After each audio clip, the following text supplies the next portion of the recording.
함께 읽겠습니다.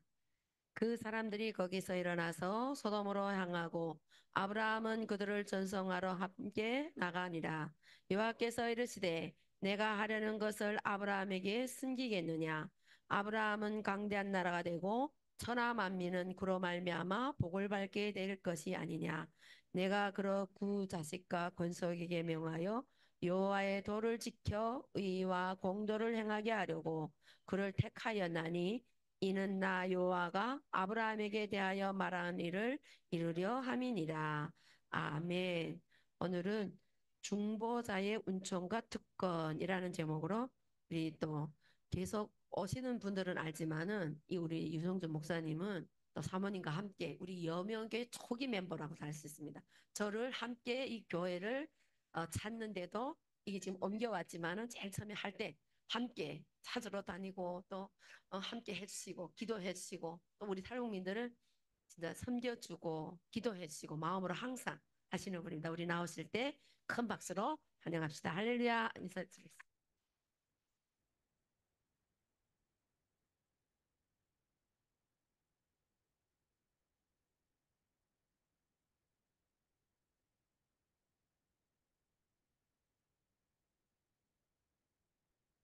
할렐루야, 반갑습니다. 또 귀한 예배를 통해서 예수 그리스도를 통한 하늘에 속한 신령한 복을 받는 그런 복된 유다가 되시기를 주님의 이름으로 축복합니다. 옆에 분하고 한번 인사 나누시겠습니다. 오늘도 신령한 복을 받읍시다. 이렇게 인사를 나누시겠습니다. 반갑습니다. 오늘 그 손님 자 같이 모시고 왔는데 무지하게 멀리서 오셨어요. 뉴욕에서 이경원 장님 모셨고 서울에 있는 좋은 이웃교회 박영주 전사님하고 이진희 사모님 오셨습니다. 잠깐 박수로 한번 환영하도록 하겠습니다. 반갑습니다.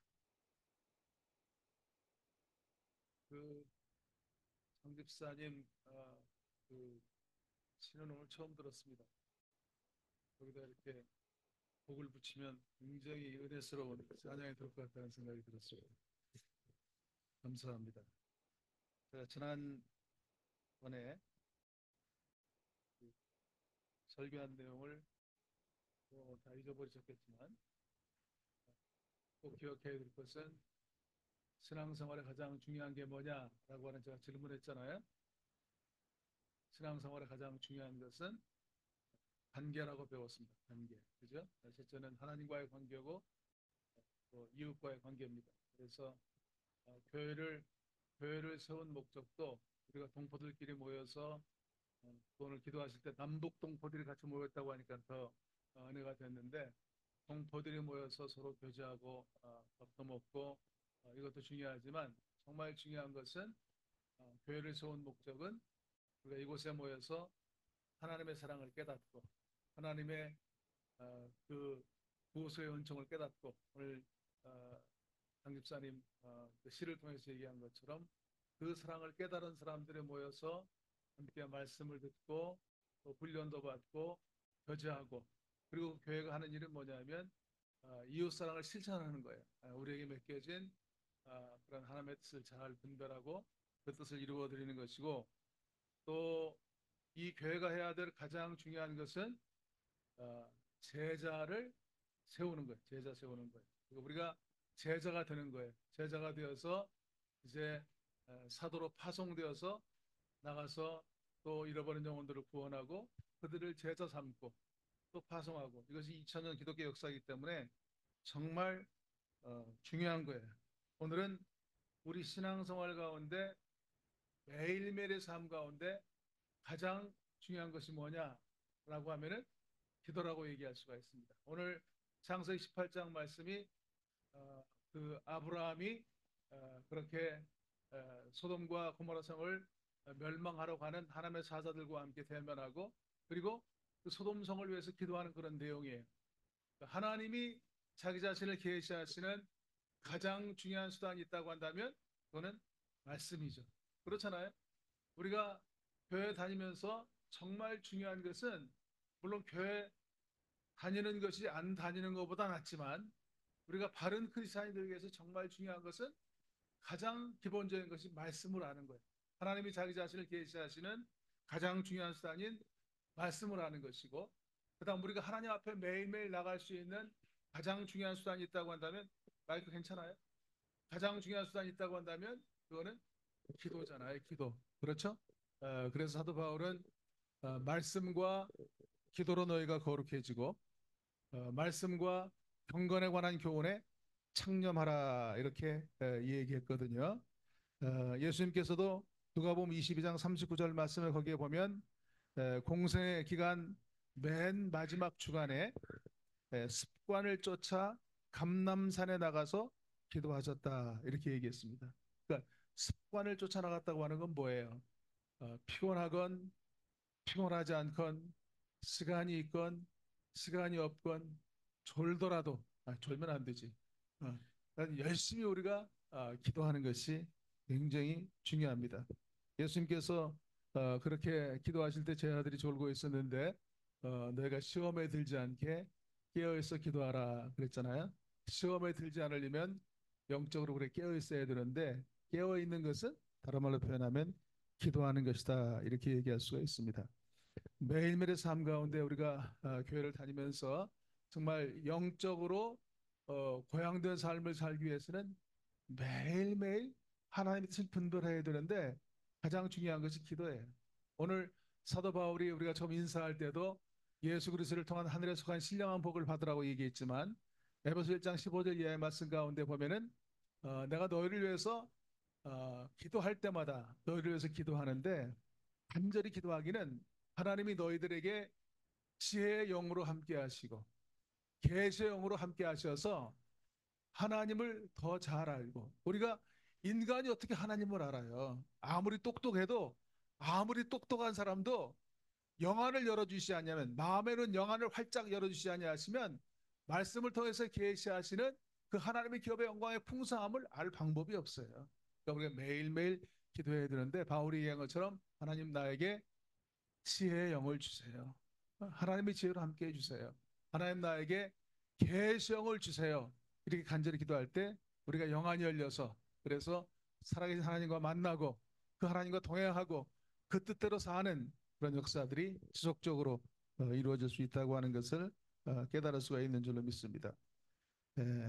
예수님께서 우리에게 시험에 들지 않게 깨어서 기도하라고 얘기했는데, 여러분 한번 대답해 보세요. 그 말하기 좀 창피하니까 속으로 한번 물어보세요. 여러분 어떻게 기도하세요? 매일매일 한번 생각해 보세요. 아, 난 너무 바빠가지고 먹고 살기도 바쁜데 뭐 그냥 교회 나와서만 기도합니다, 뭐 이런 사람 있어요? 너희가 한시도 나와 함께 깨어 있을 수 없, 깨어서 기도할 수 없다라고 하는 말을 새 번역에는 너희가 한 시간도 나와 함께 깨어 있어 기도할 수 없다라고 되어 있어요. 한 시간이라고 하는 말, for 1 hour.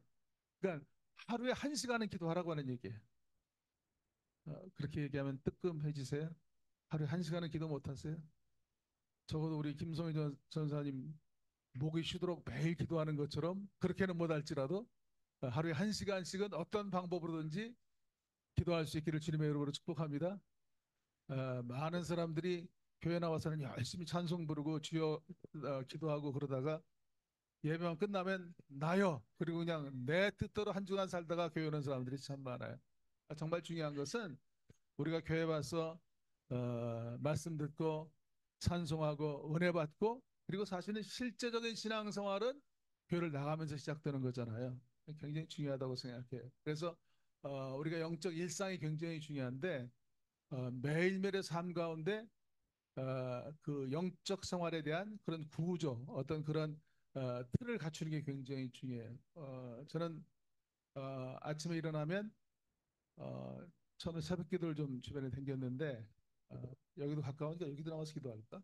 근데 이제 제 선배 교회를 처음에 나갔는데, 제가 이렇게 나가서 앞에 앉아 있으니까 선배 목사님이 자꾸 말을 더듬고 실수하고 그러더라고요. 그래서 그 다음부터는 그냥 집에서 해요. 그래서 주로 아침에 일어나면 TV에 새벽기도 나오는 것들을 보면서 기도하고, 그 다음에 그 매일 성경, 그 큐티하는 매일 성경, 그냥 성경만 있는 것도 중요하지만 매일 성경이나 이렇게 자료를 가지고 이렇게 큐티하는 게 굉장히 중요해요. 뭐 개인적으로 구입해도 좋고 교회에서 구입해 줘도 좋아요. 그런 거는. 그래서 매일 하루에 한 장씩 말씀을 읽고 묵상할 수 있는 큐티를 아침에 하고 그리고 그 말씀이 나에게 주는 그 말씀이 있잖아요.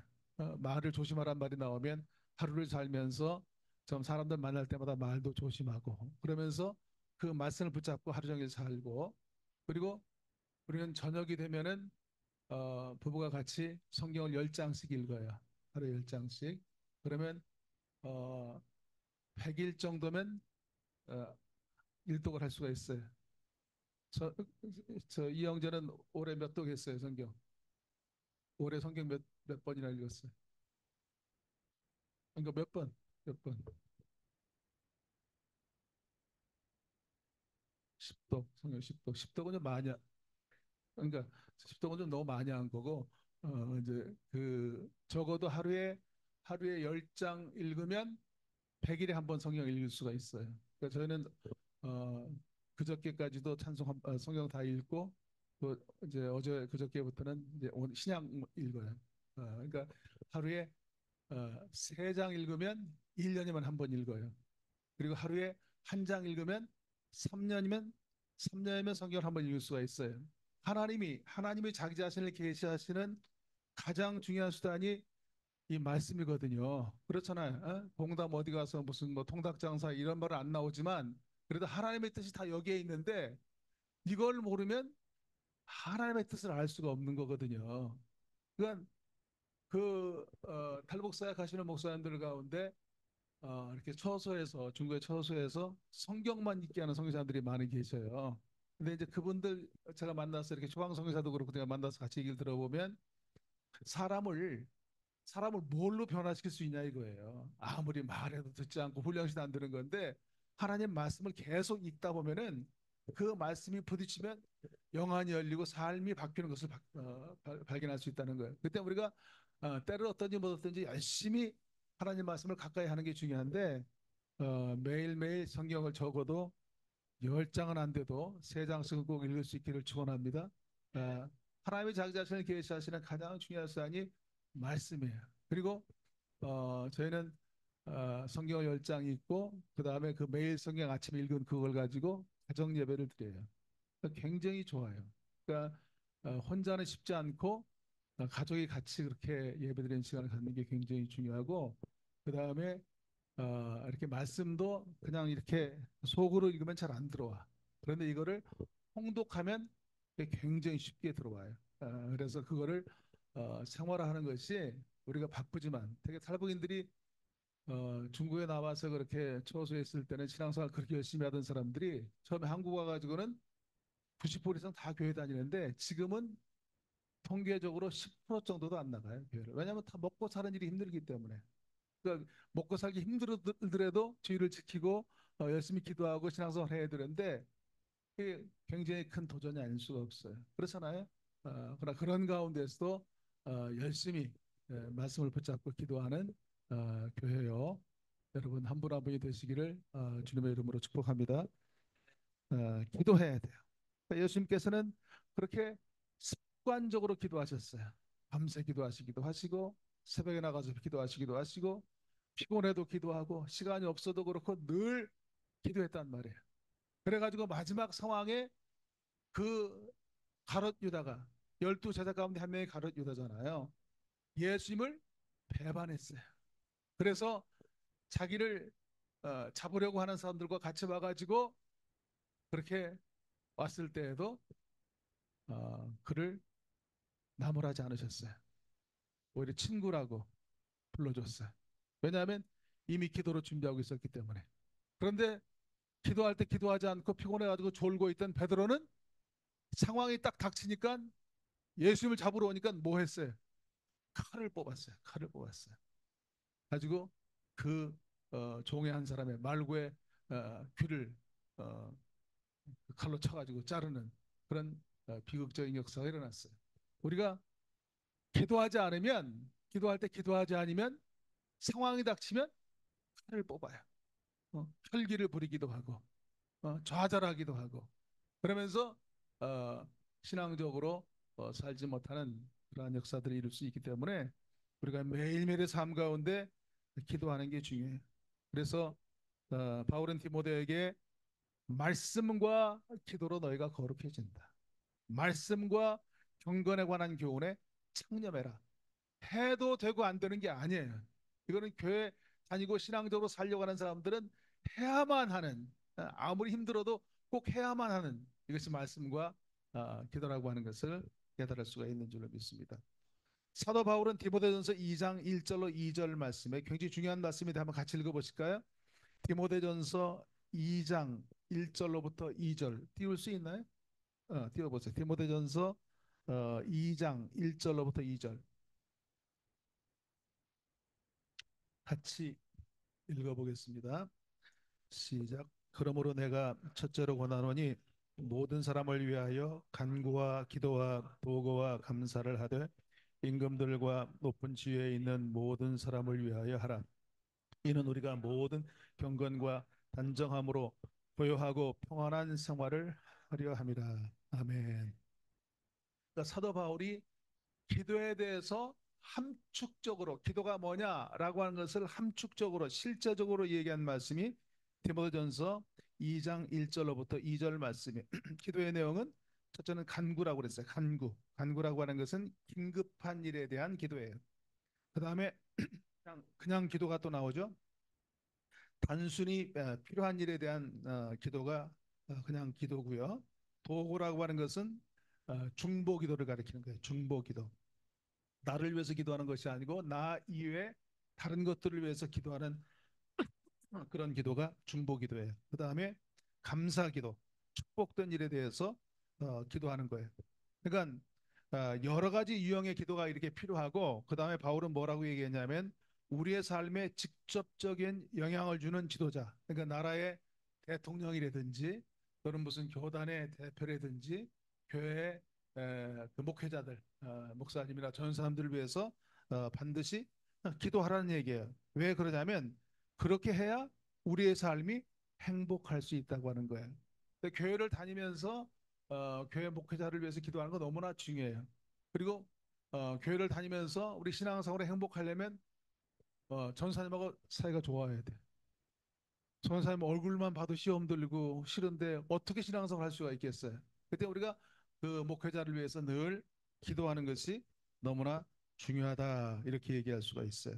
그렇게 할 수 있는 교회요 성도님들 한 분 한 분이 될 수 있기를 주님의 이름으로 축원합니다. 그런데 그런 여러 가지 기도가 있는데 그 기도 가운데서도 가장 중요한 것은 오늘 제목이 뭐예요? 중보자의 은총과 특권이라고 그랬잖아요.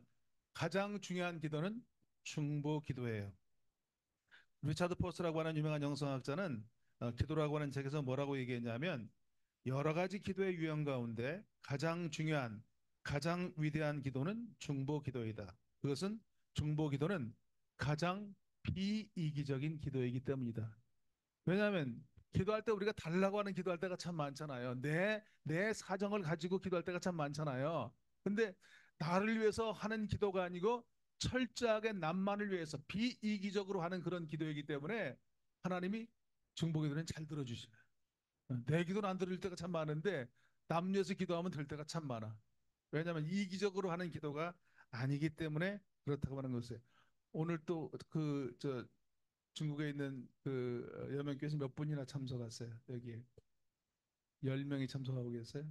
매주 참석하시잖아요. 네. 한 지역에 있는 건 아니죠. 떨어져 있는 분들이죠. 이렇게.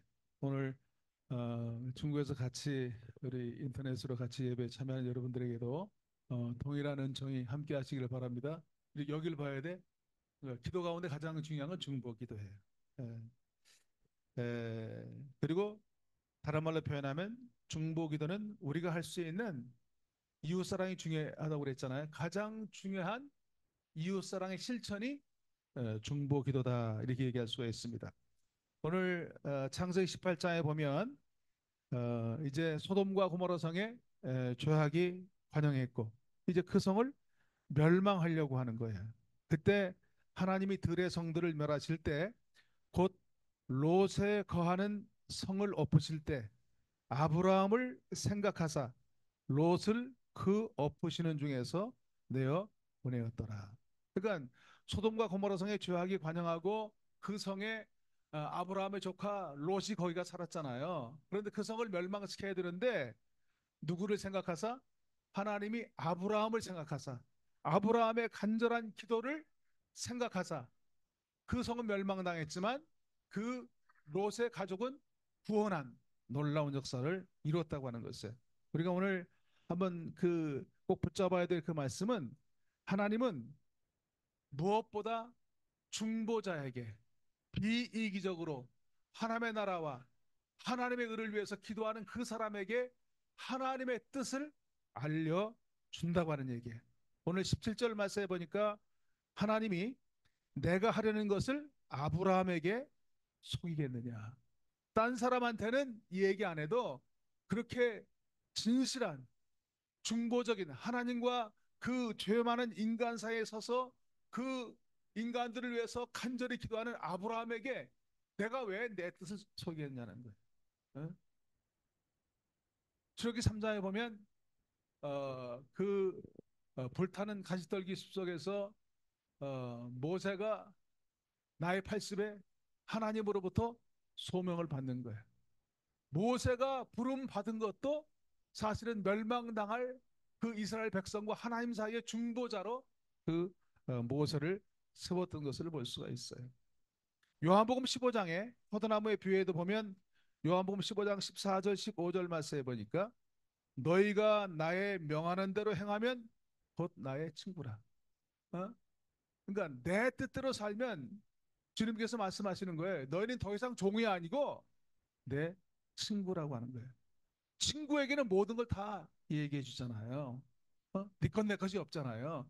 그런 것처럼 네가 그렇게 내 뜻 가운데 거하기만 하면 내 뜻대로 살기만 하면 내가 너를 종이라고 안 그러고 친구로 불러주겠다고 하는 것이에요.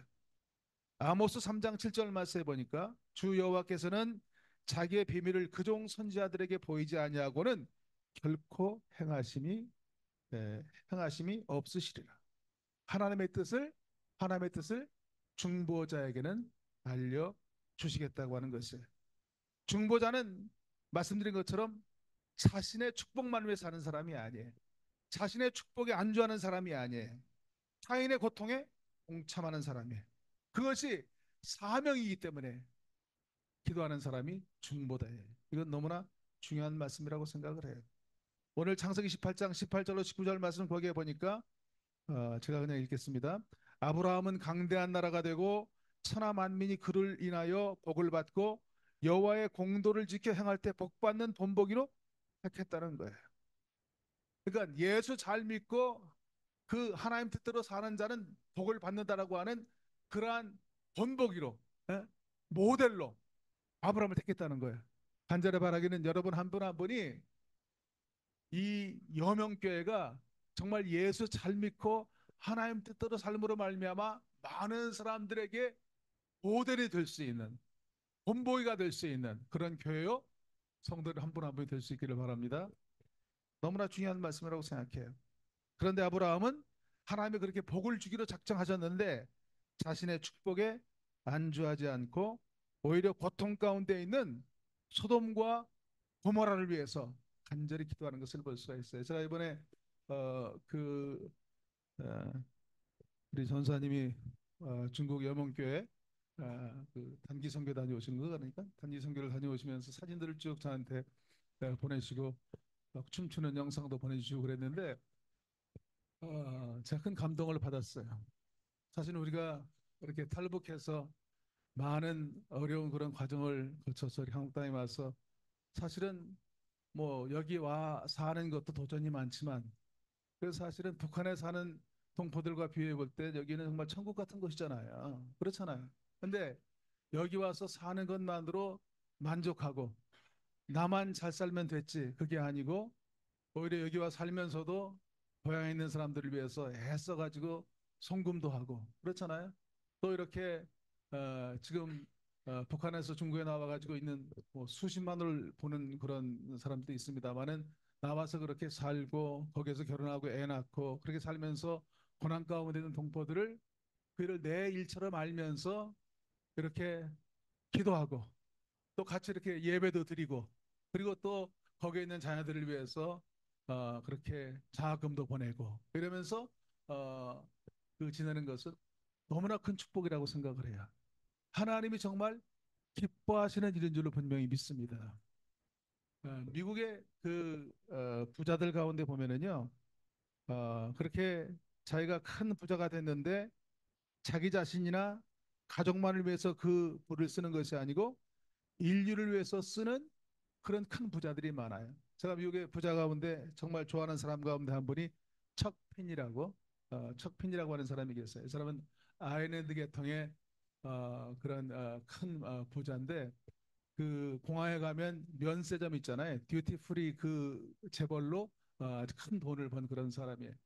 아이리시 이민자로 그 부모들이 미국에 와서 그 대공황기 그러니까 그저 이북으로 말하면 고난의 행군 같은 그런 시기가 미국에 있었어요. 1929년대부터 대공황이 있었는데 그런 어려운 상황 가운데 다 굶어 죽게 생겼는데 그때도 그 아이리시 가난한 노동자였던 부모들 특히 어머니가 교회를 열심히 다니고 자기보다 더 어려운 사람들을 위해서 그렇게 도움을 주는 그 모습을 보면서 자랐어요. 그러니까 가정에서 교육이 그만큼 중요한 거예요. 그 척핀이가 대학을 못 갔기 때문에 이제 군대를 자원했어요. 공군으로 갔는데 한국에도 나와가지고 군산에서 그 군대 생활도 하고 6.25 이후에 그렇게 살았는데 군대를 제대하고 군인 장학금으로 이제 코넬 대학에 들어갔어요. 대학 가서도 아르바이트만 하면서 공부했는데 이 사람은 돈을 벌 때마다 자기를 위해서 쓰는 것이 아니고 자기는 정말 검소하게 살면서 그 모든 재산을 다른 사람들을 위해서 썼어요. 근데 그것도 모르게 남 모르게 그렇게 좋은 일들을 많이 했는데 어떤 사람이 그 사람을 제수해 가지고 세무 조사를 받았는데 너무나 많은 돈을 이 사람이 나무위쓴 거예요. 그게 들통이 난 거예요. 근데 이 사람이 일생 동안 얼마를 다른 사람들을 위해서 썼냐면 재산의 99%를 돈을 버는 대로 어려운 사람들을 위해서 썼는데 놀랄 준비하세요. 9조 5천억을 나무위해서 9조 5천억. 1억 2억도 아니고 9조 5천억을 남위에 썼어요. 미국의 가장 큰 부자가 빌 게이츠하고 워렌 버핏인데 이 사람들이 롤 모델로 생각하는 사람이 찰스 펜이에요. 미국의 가장 큰 부자인 빌 게이츠는 빌 게이츠 재단을 통해서 아프리카의 에이즈나 다른 질병이나 기근으로 죽는 아이들 5만 명을 매년 살리는 일을 해요. 그러니까 돈을 벌어도 그 정도는 돼야지 그렇잖아요. 그 빌 게이츠 재단의 워렌 버핏이라고 하는 사람은 자신의 재산의 반을 번금을 했어요. 근데 자기는 지금도 네브라스카에서 40년 살던 그 집에 살면서 차도 좋은 차도 아니야. 픽업 트럭 타고 다니면서 살면서 그렇게 평생을 어려운 사람들 위해서 헌신하는 그러한 모습을 볼 수가 있어요. 얼마나 멋있는 일인지 알 수가 없어요. 그렇죠? 우리 한국에도 뭐 못난 재벌도 많지만 유한양행이나 오뚜기 식품이나 이런 그런 정말 진실되게 사업하는 어려운 사람들을 잘 돕는 그런 재벌들이 참 많아요. 제 선생님 가운데 이걸 마시는 사람 아시겠습니다만 제가 이 협성대학 출신인데 협성대학교 신학교 1호 유학생인데 저희 학교를 채우는데 제일 공헌한 분이 이혜성 목사님이라고 하는 분이 계세요. 그분이 아주 철저한 구두쇠고 다른 사람한테 커피 한 잔 이렇게 대접하지 않는 그렇게 그 검소하게 인생을 산 사람인데 이분이 돌아가시기 전에 자신의 전 재산을 다 나눴어요. 우리 학교에도 5억 내고 졸업한 감신대에도 5억 원 내고 그다음에 영명학교에도 5억 내고 그 부르 목회자들을 위해서도 돈을 내고 전 재산을 다 나눠주고 그리고 돌아가셨어요. 돌아가실 때도 제가 병원을 5군데 옮기셨는데 댕기면서 보면 1인실도 안 써. 5인실을 쓰면서 자신은 그렇게 검소하게 살았지만 전 재산을 다 환원하고 그리고 돌아가셨어요. 그러니까 사람들이 뭐라고 얘기하냐면 그분에 대한 비난이 참 많았어요. 아유, 참 저렇게 구두서라고. 그런데 돌아가신 다음에 그렇게 얘기하는 사람이 없어요. 우리 이 목사님은 뒷모습이 너무나 아름답다. 어? 여러분 우리가 인생을 잘 사는 것은 잘 마무리하는 게 저도 이제 인생 후반전에 들어왔습니다만은 인생을 잘 마무리하는 게 중요하고 나만 잘 사, 물론 우리가 나도 먹고 살아야 되죠. 그렇지만 우리 이 땅에 와서 이렇게 살면서 정말 나도 행복하게 잘 살지만 정말 중요한 건 나보다 더 어려운 동포들을 위해서, 중국에 있는 동포들, 북한에 있는 동포들을 위해서 헌신하는 것은 너무나 중요한 일이라고 생각을 합니다. 그런 일들이 이 여명교회 소명이 되고 여기에 나오는 여러분 한 분 한 분의 소명이 되시기를 주님의 이름으로 축원을 드립니다. 중보자는 하나님의 그 심판을 받을 그런 사람과 하나님 사이에 중간에 서 있는 거예요. 중보자는 중간에 서 있는 것이 중보자예요. 오늘 22절 말씀 거기에 보니까 소돔성을 멸망시키려고 하는 사자들이 이제 소돔성을 향해서 출발하고, 그리고 아브라함은 여호와 앞에 그대로 섰더니, 그러니까 멸망하러 가는 사람들이 지금 소돔성을 향해서 가는데 아브라함은 하나님 앞에 그대로 섰다는 거예요.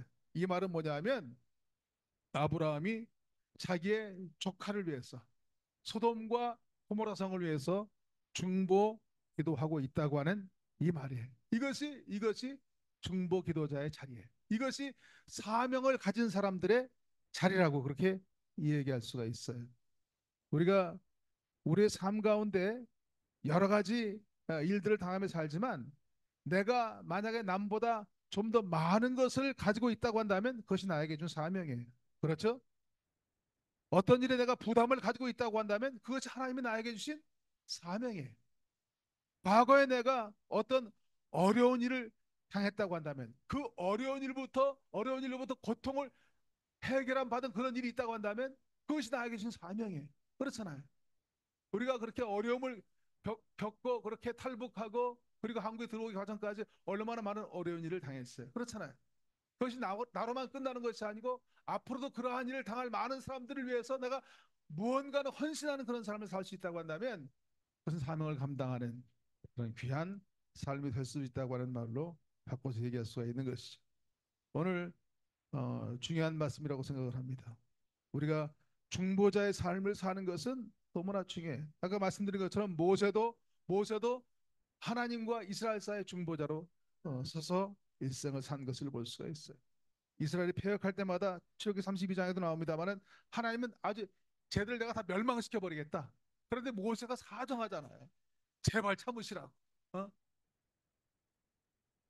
민수기 16장에도 보면 고라와 다단의 무리가 패역한 이후에 모세가 죽은 자와 산자 사이에 서서 간절히 중보기도 할 때 재앙이 떠나고 연병이 떠나고 그리고 재앙이 그쳤다고 성경은 말씀하고 있어요.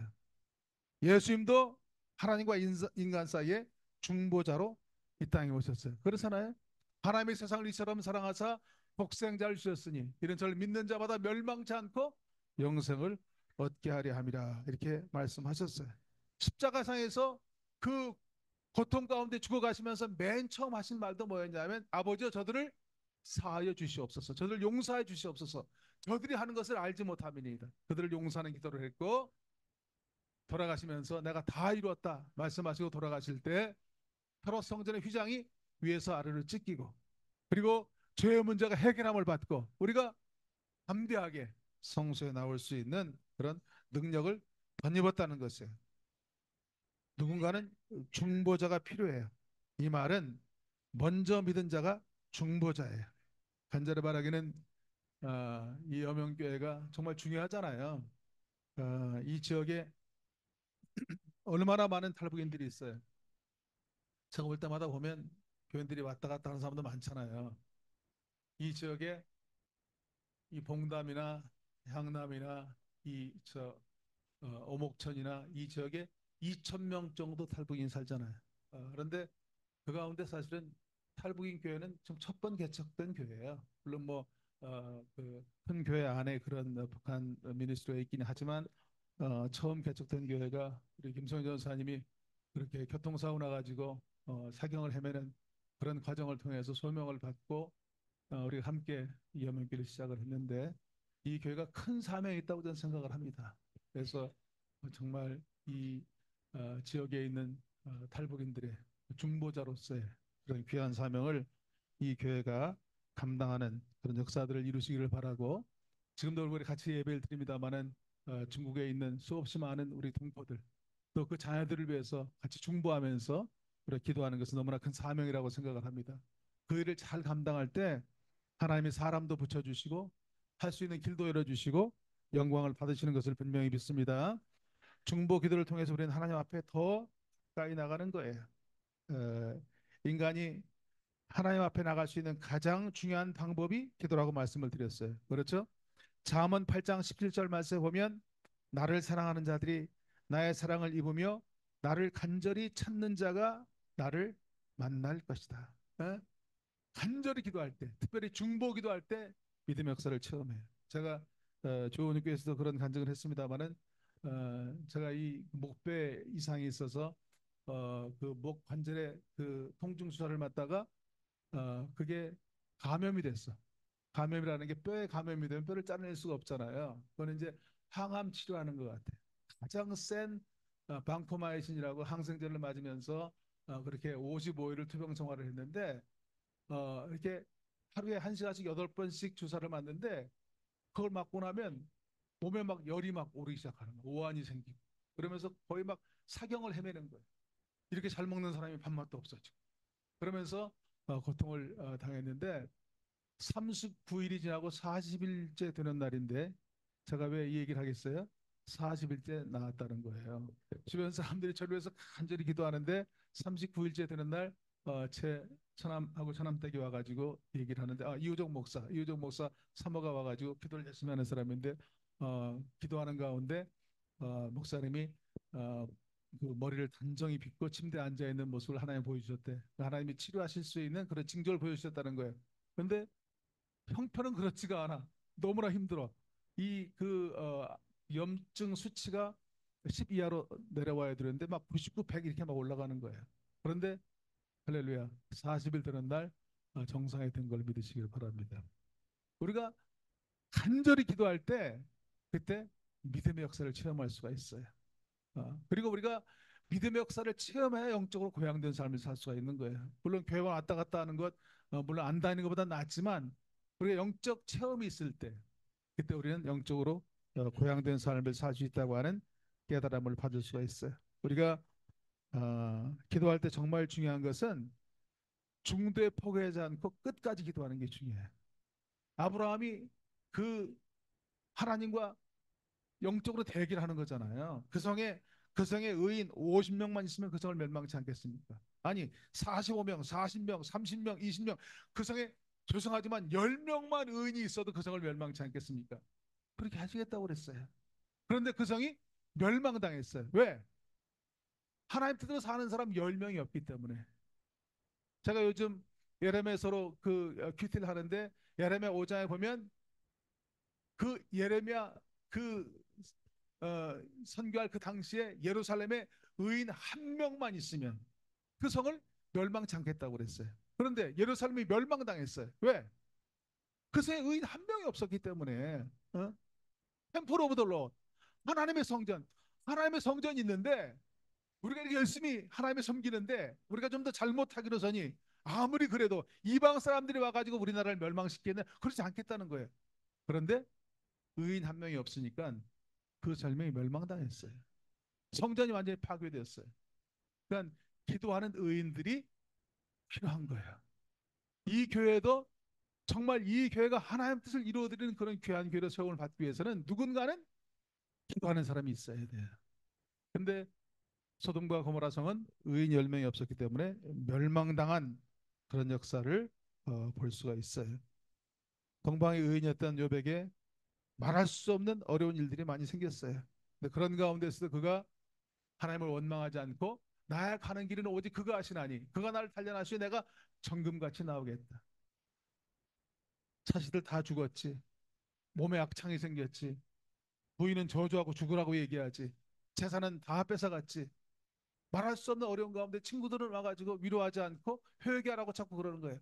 그런 답답한 상황 가운데서도 욥이 하나님의 뜻 가운데 세움을 받게 되었고 맨 마지막 욥기 42장에 보면 내가 주께 대하여 그동안에는 귀로 듣기만 하였사옵더니 동방의 의인이었지만 하나님에 대해서 희미하게 알았던 거예요. 그동안에는. 그런데 그 많은 고난을 통해서 이제는 눈으로 주를 배웁나이다. 그러면서 자신을 책망하던 친구들을 위해서 내가 마음을 바꿔서 그 친구들을 축복하기 시작한 거예요. 중보기도 시작한 거예요. 그때부터 놀라운 영적 전환을 경험하고 갑절의 축복을 이 욥이 받게 되었다고 얘기합니다. 여러분 간절히 바라기는 어려워도 절망적인 상황 가운데 매일매일 기도하시고 감사할 수 있는 그런 삶을 사시기를 주님의 이름으로 간절히 축원을 드립니다. 아무것도 염려하지 말고 모든 일에 기도와 간구로 너희 구할 것을 감사함으로 하나님께 아뢰라. 그리하면 너희의 지각 위에 뛰어난 하나님의 평강이 너희 마음과 생각을 지키시리라. 더 나아가서 빌립보서 4장 9절 말씀에는 너희는 내게 배우고 받고 듣고 본 바를 행하라. 그리하면 평강의 하나님이 너희와 함께 하시리라. 어? 하나님의 평강이 임할 때 기도가 응답되는 거예요. 그러고 나면 그 평강 그 자체가 되신 하나님이 우리의 삶을 보증하시는 그런 역사를 매일매일 체험할 수가 있는 거예요. 그런 간증이 여러분의 삶 가운데 날마다 새로워지기를 간절히 축원을 드립니다. 하산 정약용이 귀양 가서 오히려 학문에 더 정진하고 오히려 더 위대한 인물이 되었어요. 이 정약용이 뭐라고 얘기했는가 하니 사람의 최대 재능은 절대 포기하지 않고 최선을 다하는 것이다. 절대 포기하지 않고 최선을 다하는 삶이 그것이 우리 삶 가운데 가장 중요한 것이 우리의 개인의 삶, 또 가정, 우리의 먹고 사는 문제, 우리 교회를 위해서도 포기하지 않고 어려워도 감사하면서 간절히 기도할 때 중보 기도의 영임에서 모든 것이 합력해서 선을 이루는 놀라운 믿음의 역사를 이루는 여러분들이 될 수 있기를 주님의 이름으로 축복합니다. 기도하겠습니다. 우리 잠깐 같이 기도하겠습니다.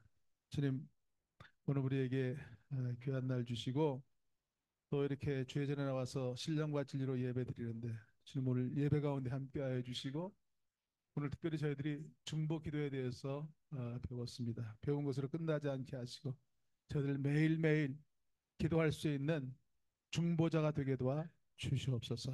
우리 교회를 위해서 기도하게 도와주시고 우리 이 지역의 2천여 탈북인들을 동포들을 위해서 기도하게 도와주시고 우리 북녘에 있는 가족들 동포들을 위해서 기도하고 또 중국에 있는 동포들을 위해서 우리가 직접 가서 도울 수는 없을지라도 서로 기도로 교통되어지는 그런 삶을 살 수 있도록 하게 해달라고 한 1, 2분 동안만 통성으로 합심해서 같이 기도하시겠습니다.